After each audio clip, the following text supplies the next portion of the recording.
What is going on, guys? Dylan back like I never left. Today I want to talk about a couple different things. I want to talk about how to play new players, how to determine their weaknesses, and what your strategies and your thought process should be when going into playing matches with a player you've never played before, and also a player that might be a higher level than you. But before we do that, let's introduce our opponent today. This is Kyle Parker. He's a Richmond native, went to Godwin High School and played at College of Charleston in South Carolina. That's a D1 school, so he was a D1 player. His racket's the Head Pro Speed. For strings, he uses the Hawk Touch at 50 pounds. Some of his accolades, as a junior, he was top 50 in the country. That's what got him to that D1 school. And at College of Charleston, he was able to make D1 individuals for doubles. So he got into the NCAA tournament for doubles, which is a huge accomplishment. Those are some ballers at that level. This is Kyle. He is a pro over at Raintree Swim and Racket Club in Richmond, Virginia. If you guys want to get lessons from him, he is definitely offering that, and I'll leave in the description his email and the club's number, and you guys can schedule lessons with him. Very, very knowledgeable player. He's taken a lot of juniors from the high school level and gotten them to the D1 level, so that is what he does. He definitely knows how to play the game. Kyle was actually on our 5-0 team in 2021 when we won nationals. Unfortunately, he wasn't able to travel to nationals with us, but he was able to secure 2 clutch wins in sectionals to take us to nationals. So Kyle still was a very, very big part of that team. We are trying to convince him to come back and play with us this year, see if we can get another title. But that is our opponent today. But let's talk about how do we play new players. It all starts in the warm-up. If you've never played this player before, it all starts in the warm-up. Me personally, I never like to look at draws because I don't want to know who I'm playing. I don't want to be researching them. I don't want to do any of that stuff. I just want to go in with the tools that I have, the confidence that I have built, and I want to go in and play this player. Kyle's a different circumstance. I know him. I haven't actually played him before. I played him once before this match, and it didn't go well. I won the first 2 games and then lost the next 12. So he kind of whooped up on me that day. So this is the second time I'm playing him, and I came in with a better mindset this time, and I kind of had seen his game before. But if you've never seen a guy's game before, you really want to determine what their strengths and weaknesses are in the warm-up. You hit them a couple forehands, you hit them a couple backhands, you hit them a couple slices, see how they handle that. See what they like, see where they felt maybe a little bit uncomfortable, see where that footwork is just a little bit off, where their timing is. Maybe you hit one out wide, you say, oh, sorry, just to see how he moves to that ball, just to see how he's moving, how athletic he is. And also, I don't know if you guys have noticed, see if they're a righty or a lefty. Kyle, lefty. Lefty for sure. He actually told me that he does everything with his right hand except for play tennis. And so you'll see in this match that Kyle has an absolutely unreal backhand because I guess it's just, honestly, it's his dominant arm. So it's his dominant arm taking over that 2-handed backhand, and his backhand is pretty legit. Real quick, I wanted to mention that this match, as you guys have noticed, was filmed with SwingVision, but I did it a little bit different this time. I recorded it on my phone, and then I uploaded the match to SwingVision, and it was able to do all the editing for me after the fact and doing the scoring as well. Now you'll notice in some instances it did get the scoring a little bit off, but I noticed maybe 2 or 3 spots, and if you guys notice other spots where it got it wrong, let me know. But that's pretty cool for it to be able to take a match that I recorded somewhere else, I can upload it to SwingVision, and it did all the processing for me. So if you guys want to try out SwingVision, and if you guys want maybe a tutorial video, let me know, but I'll leave a link down in the description where you guys will get a free trial.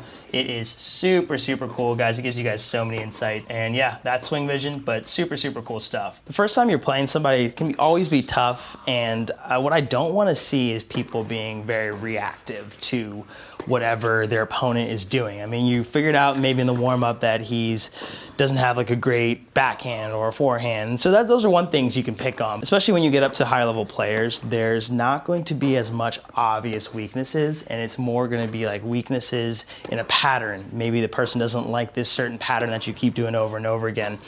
Maybe it's a footwork deficiency or things like that, or maybe it's a fitness thing. And so the weaknesses are going to be harder to pinpoint.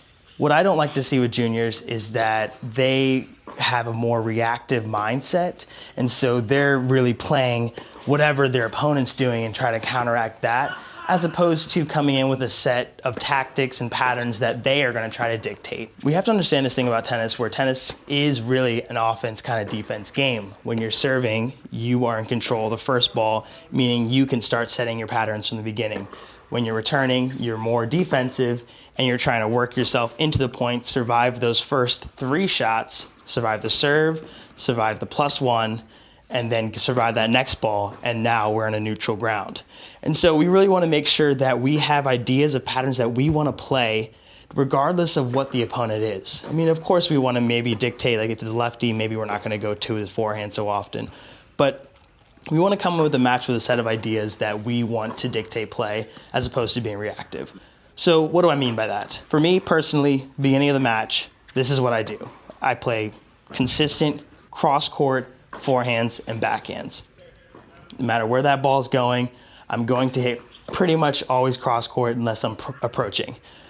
I do this for 2 reasons. 1, match nerves. You start a match off, you're nervous. Your heart rate is way higher than it should be. You got a little bit of anxiety, and maybe you got people watching. And so it's really, really important to be able to settle into the match and hit as many balls as possible.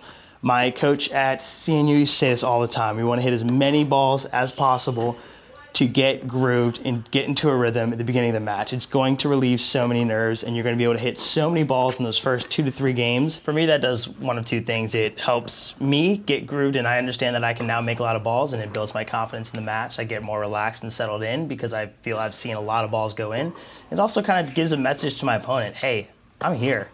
I'm going to be here, and you better do something to stop me because I'm going to put a lot of balls in play, and I'm quick. That's personally for me, the second one. But the first one I think everyone can relate to and use in their game, just to be super, super consistent at the beginning of the match. Another thing I like to think about when playing players that are better than me or right there with me in terms of level is that they are going to win the points that they're going to win. I mean, they have their own bag of tricks, they have their own patterns, and we just have to accept that they're going to win some of these really, really tough points.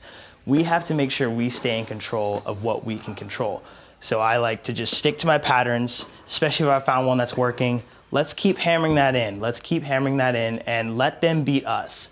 Especially a player that's better than you, there's just going to be shots where there's nothing you can do, and you can't let that get you down. There's so many opportunities and examples of times where I've been playing someone who's way better than me, but I just stayed true to my game and kept playing my patterns. And actually, I'll link a matchup here. That was probably one of the best matches I've played against a higher level player. He's a guy who played out of Furman College, I believe, but a really, really good match. And I'll also link another match here with David Reed where you can just see just staying true to my patterns, even though these are players that are better than me, and actually gave me an opportunity to win those matches. I really appreciate you guys if you guys have made it this far into the video. Watch time means a ton for me. Let me know if there's other topics you guys want me to cover, and I'll happily try to make a video about them. Really enjoy sharing the knowledge that I have with tennis, and I would love to know your opinions on the things I say. Also, quick promo. See the shirt I'm wearing? You can't see the front, but it's the Dillplays shirt. If you guys want one, it's the first edition, it's a limited edition. There's a couple more in stock in a couple sizes, so head over to Dillplays.com, and I think it's actually below this YouTube video as well. You'll see links to buy the shirts, but that would mean a ton for me, help support the channel. I'm hoping to release a couple more shirts with some really cool tennis stuff that is not exactly Dillplays specific, but all the stuff I will release should be things that you would want to play tennis in, because I want to wear them myself, and you can't have a shirt that you don't want to play tennis in, that's for sure. But head over to Dillplays.com, you guys will see a bunch of merch and support the channel. It means a lot. But on to the next topic. One of the biggest things I see when people are playing high level people or people that are better than them is they lack that sense of belief. Belief is such a crucial part when playing tennis because it is going to be the factor whether you win or lose. Do you come into the match with the idea that, hey, I can do this. This is something that is possible. Or you kind of already given up and saying, you know what, I'm just going to go out there and have fun. If you guys saw episode 2 of Breakpoint on Netflix, fantastic show so far. I've been watching one episode a night just to kind of keep things nice and special so I don't binge it all at once. But Matteo Berrettini, he says when he was playing Nadal, he said, I have to not just be happy to be there, I got to be able to want to win. I got to be able to feel the pressure.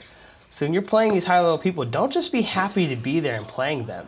You got to come in with the same fighting mentality that you would come in with any other match of, yes, this is possible. Every match starts off at love all, and anything can happen. So how do we find that belief? How do we instill that confidence within ourselves, knowing that even though this player may be ranked higher, maybe their strokes are cleaner, that we can have a shot at this match? How do we build that confidence? Well, one, it starts with what you're doing in practice. Is your practice intentional? Are you focusing on the things you're good at, and are you focusing on the things you're bad at? You're not just going out there to practice and just kind of swinging around and just playing how you'd want to play, or just kind of just swinging and not really a thought in the mind. Are you having intentionality when you're out there practicing? Are you working on specific shots? Do you know why you're working on those shots? Do you know the patterns that you like, and are you instilling those patterns in practice when you're playing these practice matches so that you know that you can execute them in the match? These are things that I get all the time in my Instagram DMs, people saying, Dylan, how do I play this player? How do I play these higher level players? Is there something special I need to do? The special thing is just to practice with intentionality. I mean, when you're going out there, especially when I'm playing maybe a lower level player, I'm working on specific patterns that I want to execute. Maybe it's a serve to the tee, and then running around the return that's in the middle and attacking the ad side. And I'm going to keep drilling in that pattern until I can get it perfectly. These are things that are going to build confidence as you go into these matches. Far too often I get messages on Instagram saying, Dylan, what's the best way to improve match confidence? And all those things I said before, but also you guys got to be playing sets. You have to be playing sets. When I'm playing my best, I'm usually playing between 5 to 7 sets a week. Now that's tough, and I'm going to be honest, I don't get that all the time. There's times where I'm preparing for something, I'm playing more sets, and times where tennis is just a hobby right now. But if you're playing sets, that's the best way to gain that match confidence. You want to be playing all kinds of different players. You want to be playing players better than you, worse than you, and also players that are at similar skill level.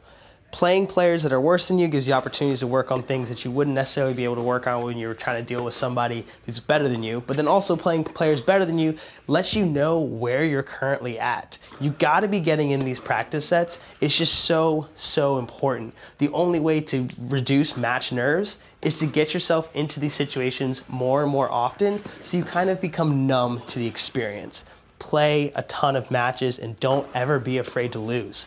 Especially when playing high-level people, you never want to have that thought of, oh man, what if I lose? What if I lose? This is an opportunity for greatness. Embrace that opportunity. Sink it in, let all those emotions come through, and just try to play your best tennis and be free. You have nothing to lose. So why be tight? Why be scared? You have nothing to lose. Let's swing. Let's stick to our patterns. Let's play smart, consistent tennis, and let's let them beat us. But that brings me to my next point, fitness. Fitness.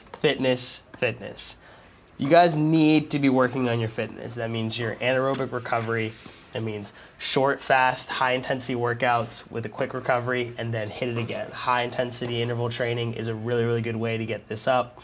You guys need to be working on your footwork with ladder drills. And one of the best ways to incorporate tennis and fitness at the same time, I found, is hand feeding drills, because you have to generate all the pace yourself and all the footwork yourself, and that is really going to bring your heart rate up. And also just work on your hands and your spin and your feel off the racket. Fitness is so huge. Now, especially when playing higher level people, they're going to be very fit because they've been playing a lot of tennis and they're going to be good tennis players. Say you have one of those days where you can hang with this person, but then it gets to 4-all in the second set and you maybe lost the first set 6-4, but you're playing well, 4-all, but now you're tired. You've completely given up on a chance to even win this match because they're not tired, but you are. And now you're just going to lose 6-4, 6-4, and you're like, oh, routine win for the other guy. You need to be working on your fitness. You need to be able to hit the same exact balls deep in the match as you would be able to at 3-love in the first set. I think one of the best ways to do this is to run some sprints after you play. This is a great way to do it. Spend 10 to 15 minutes working on your anaerobic recovery. This is a great way to kind of incorporate that so you don't have to make an extra trip out to the gym. Along with fitness, we're talking about strength training. Strength training is going to help us not get injured and also be able to help us move around the court faster and hit with a little bit more authority and deal with those heavy pace balls. Fitness is such a huge thing that I think so many people underestimate. The guys on tour are probably some of the fittest people in the world. It's absolutely insane. They are incredibly fit. Thank you so much for getting to the end and enjoying my commentary in this match with Kyle Parker. I will be playing him again very shortly. I played him actually yesterday morning and lost first set 6-0, and we were 3-all in the second when we had to stop. But one of these days I'll get him, and I'll get another video of him on the channel. And hopefully I'll be able to get him. We'll see. We'll see. But thank you so much. Hit the like button. Don't forget to subscribe. Bye.